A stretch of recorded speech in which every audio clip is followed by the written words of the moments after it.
The Sorcerer's Apprentice is remembered as a comic little tale. A young apprentice watches his master perform magic. The master leaves. The apprentice, eager to avoid a dull chore, uses a spell he only half understands. He commands a broom to carry water for him. The broom obeys. It carries water. Then it carries more water. Then it keeps carrying water after the task has become absurd.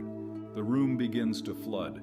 The apprentice panics. He tries to stop the broom, but he does not know the stopping spell, so he grabs an axe and chops the broom in half. That does not solve the problem. It doubles it.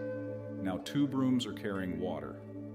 The master returns, stops the spell, and the apprentice is left standing in the wreckage of his borrowed power. That is the tale.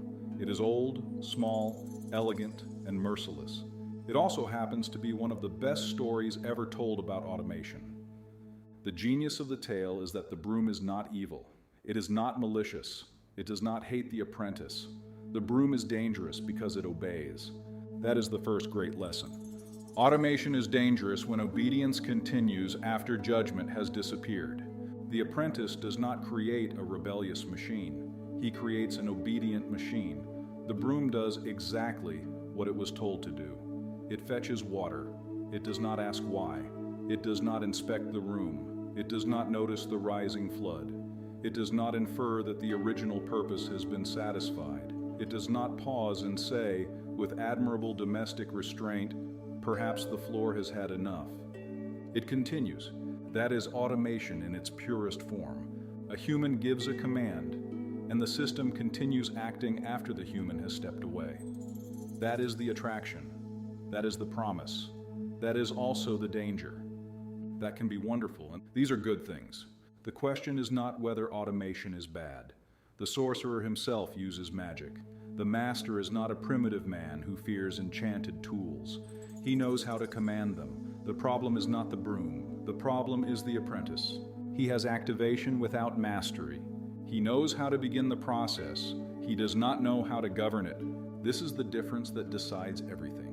Most people think of automation as a labor-saving device. That is true, but incomplete. Automation does not merely save labor. It relocates judgment. It moves judgment out of the moment of action and into the earlier moment of design. Someone must decide what the system is allowed to do. Someone must define the goal. Someone must define the boundaries. Someone must define the stopping condition. Someone must define what happens when the system fails. If those judgments are made well, automation becomes a servant. If those judgments are made badly, automation becomes a flood. The apprentice's spell has no clear boundary. It does not say, bring 3 buckets. It does not say, stop when the basin is full. It does not say, ask for confirmation before continuing. It does not say, cease when water reaches the threshold. It says, in effect, fetch water. So the broom fetches water. The command is open-ended. That is the seed of the disaster. Many modern automation failures begin with the same kind of command. Move the ticket, send the alert, recommend the content, adjust the price, approve the form, rank the applicant, flag the account, generate the report, escalate the incident. Each action sounds small, then it repeats. The repetition is where the danger grows. A man carrying 1 bucket may spill 1 bucket. An enchanted broom may ruin the house. A human clerk may mishandle 1 document. An automated workflow may mishandle every document with perfect consistency before anyone has finished coffee. This is the strange majesty of automation. It can scale competence. It can also scale stupidity. That is why the apprentice's error is so recognizable.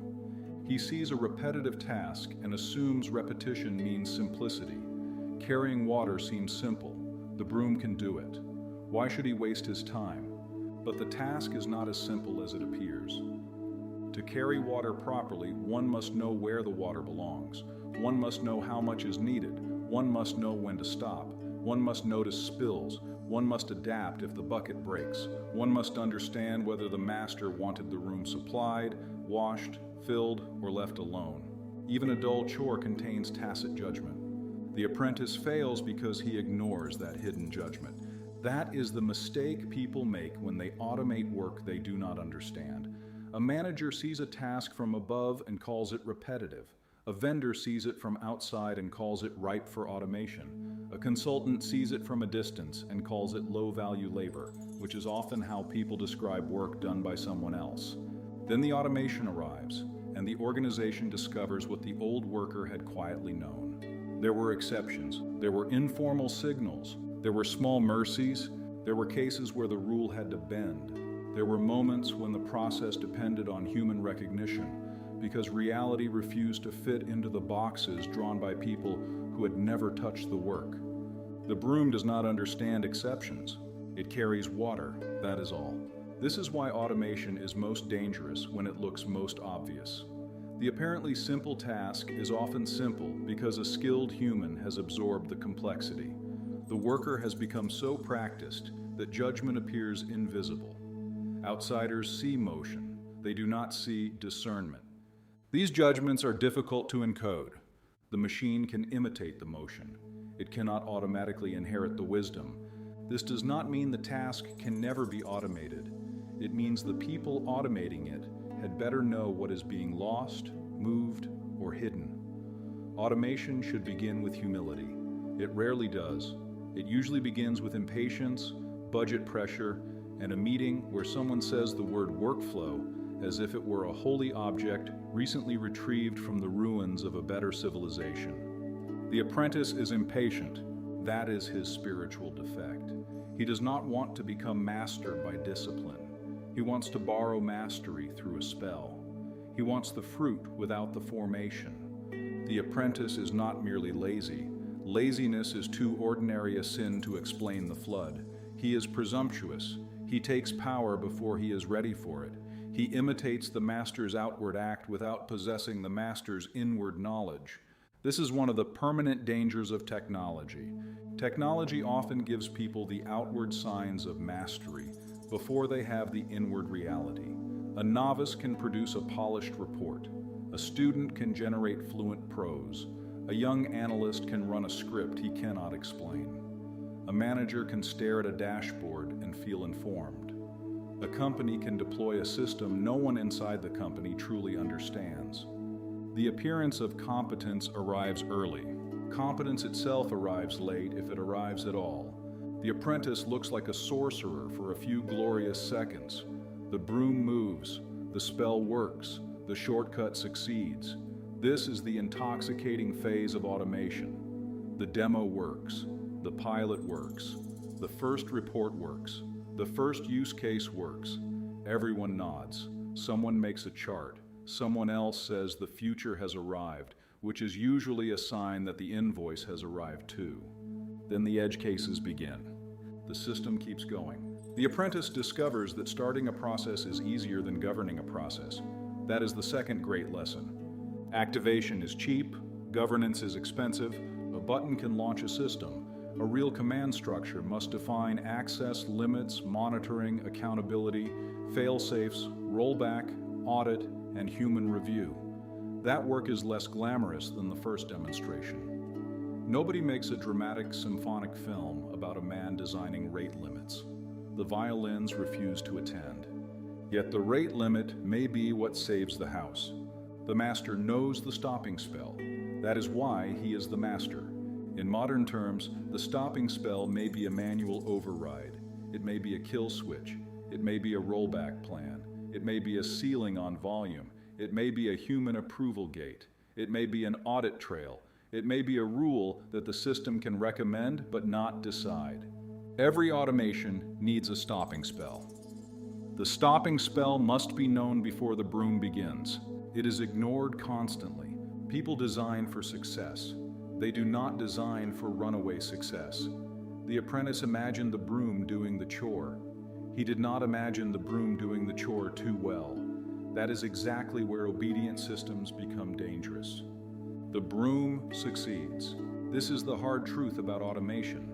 The worst failures are often failures of aim. The system does what it was told, but what it was told was incomplete, crude, or morally thin. Fetch water, increase engagement, reduce cost, minimize delay, flag anomalies. The command sounds rational until it has been stripped of the human purpose that once gave it sense. A command without proportion becomes tyranny in miniature. A metric without judgment becomes a little idol. It receives offerings. It demands sacrifices. It gives numbers in return, which is how modern idols maintain respectability. The apprentice's task was not really to move water. The true purpose was to serve the order of the workshop. Water carrying was subordinate to that purpose.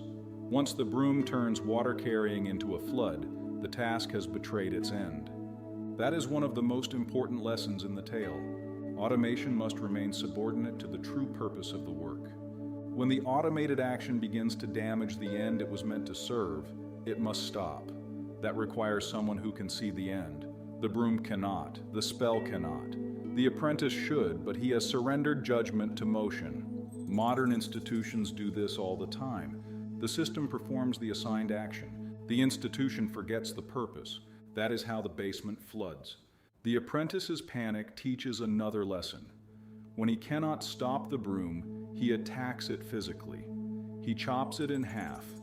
This is funny because it is stupid. It is profound because it is common.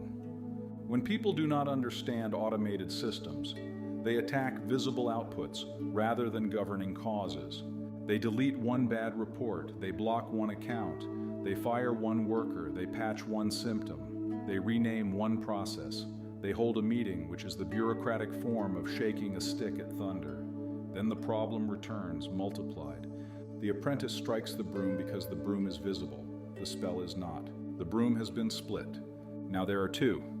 This is why root cause matters. That phrase is overused, but the idea is sound. One must find the spell, not merely the broom. One must ask what instruction, incentive, model, rule, threshold, permission, or human failure generated the visible output. Without that, intervention becomes theater. The apprentice's axe is theater. It feels decisive. It is worse than useless. The tale also teaches that automation changes responsibility. The apprentice might be tempted to blame the broom. He might say the broom flooded the chamber. In a narrow sense, that is true. In a serious sense, it is false. The apprentice flooded the chamber through the broom. That distinction matters. Automated systems often become responsibility shields.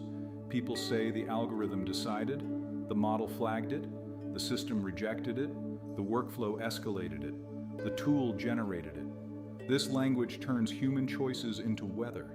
It makes institutional decisions sound like rain, but someone chose the system. Someone defined the goal. Someone accepted the risk. Someone ignored the warning signs. Someone decided the savings were worth the loss of discretion.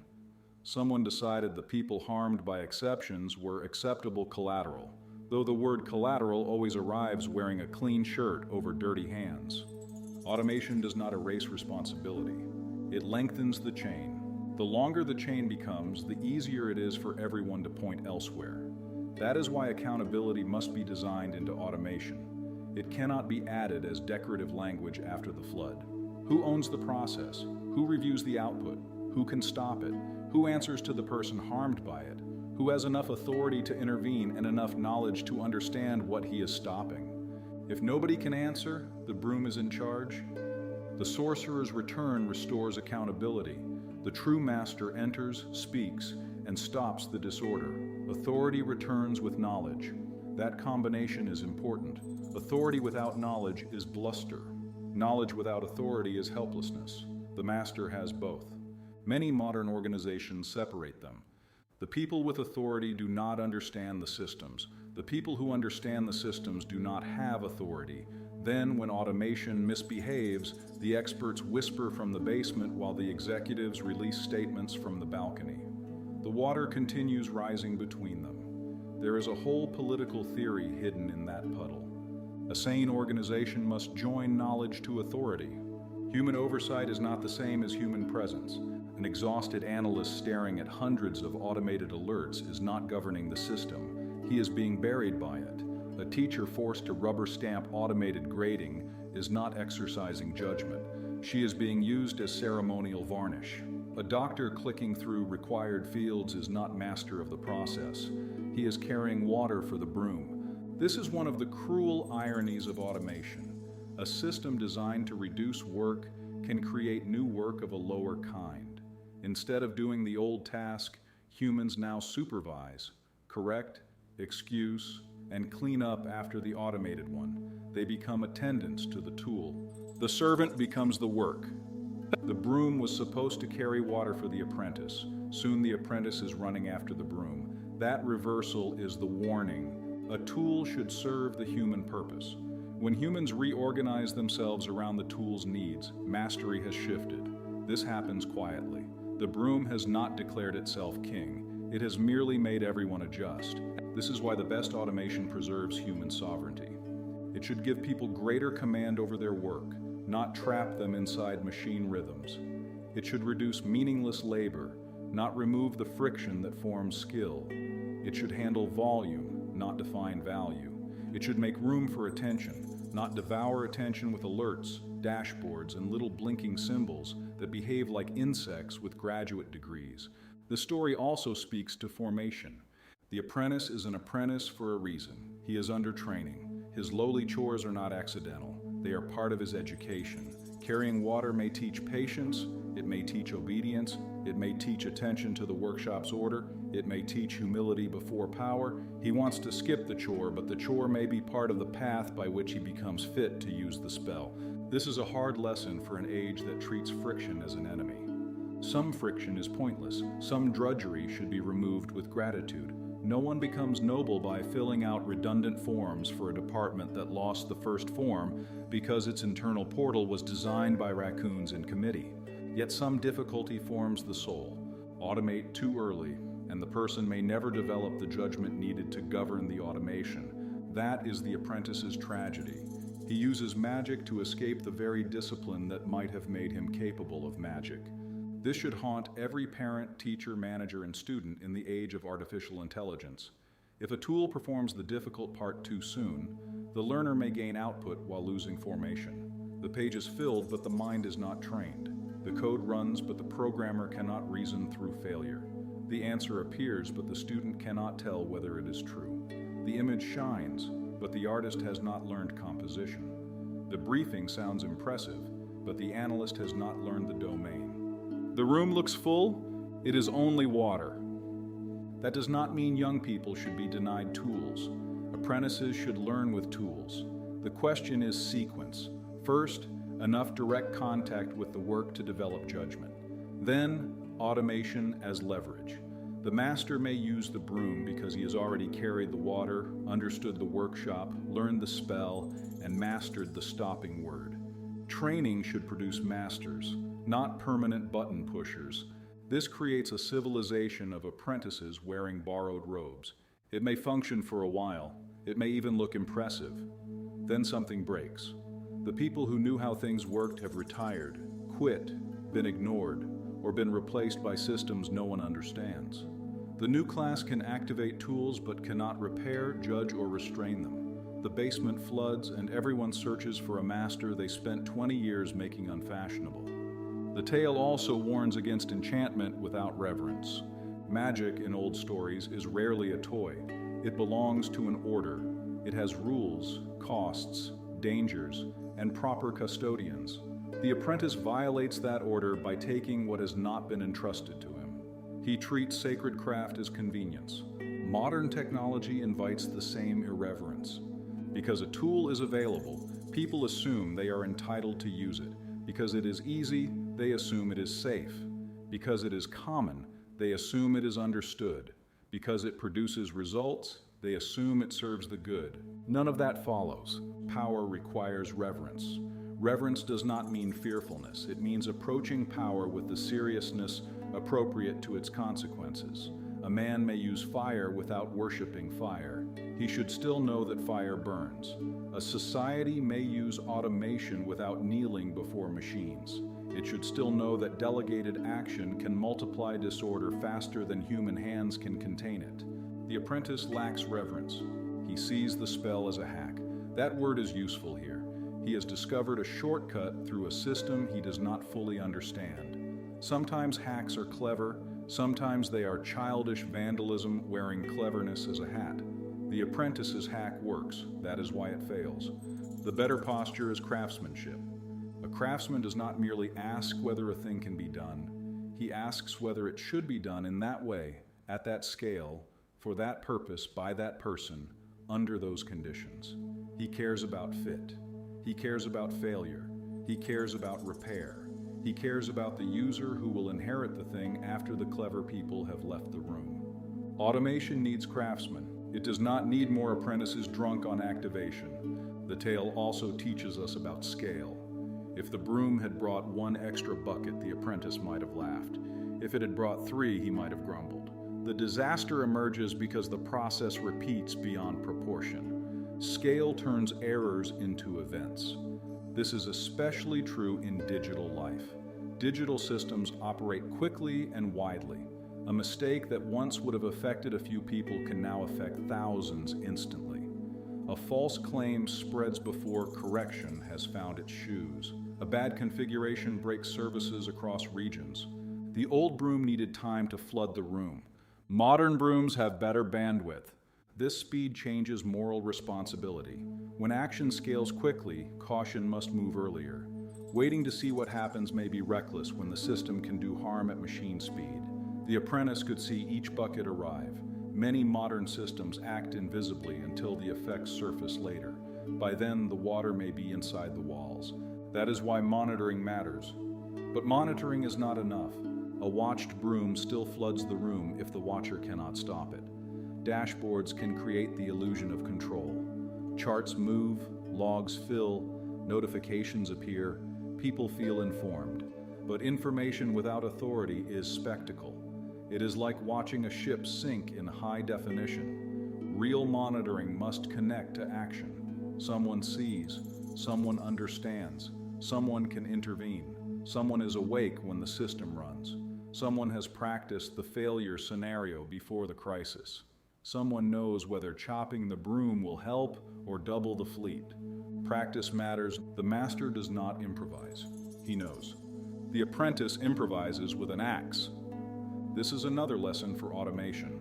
Plan failure before failure. Rehearse the rollback, test the edge case, simulate the flood. Decide what too much water means before the water arrives.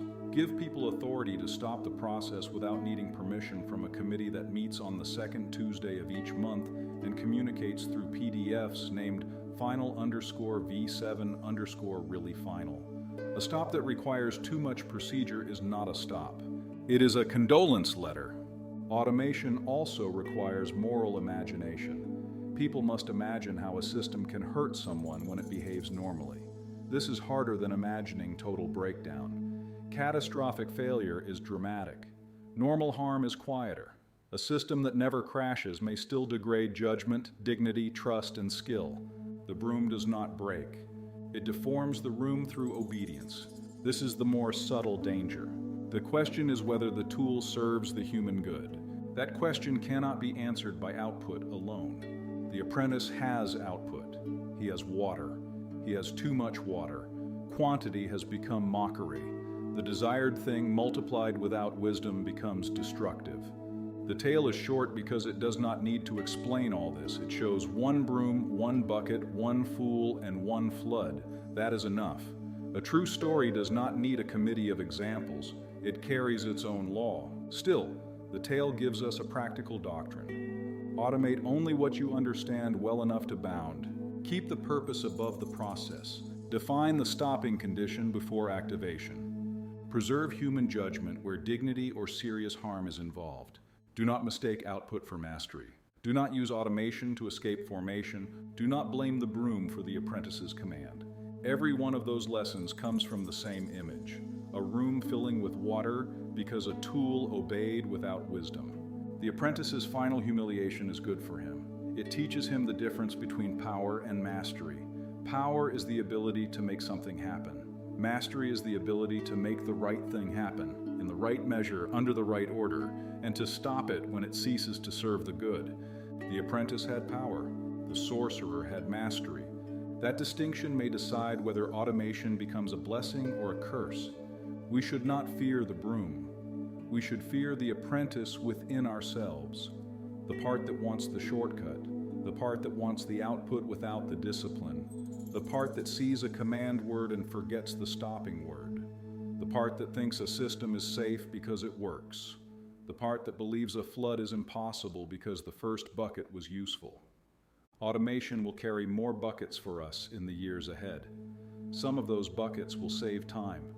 Some will save lives. Some will spare human beings from drudgery that never made anyone wiser. That is real greatness, and it should inspire wonder rather than resentment. But every bucket must remain under judgment. The old tale does not ask us to return to a world without magic. It asks us to become worthy of the magic we use. It asks us to recover discipline before command, reverence before power, and mastery before scale. The apprentice wanted relief from labor. He received a revelation of his own disorder. That is why the story endures. It tells us that the future will not be ruined by tools that disobey us.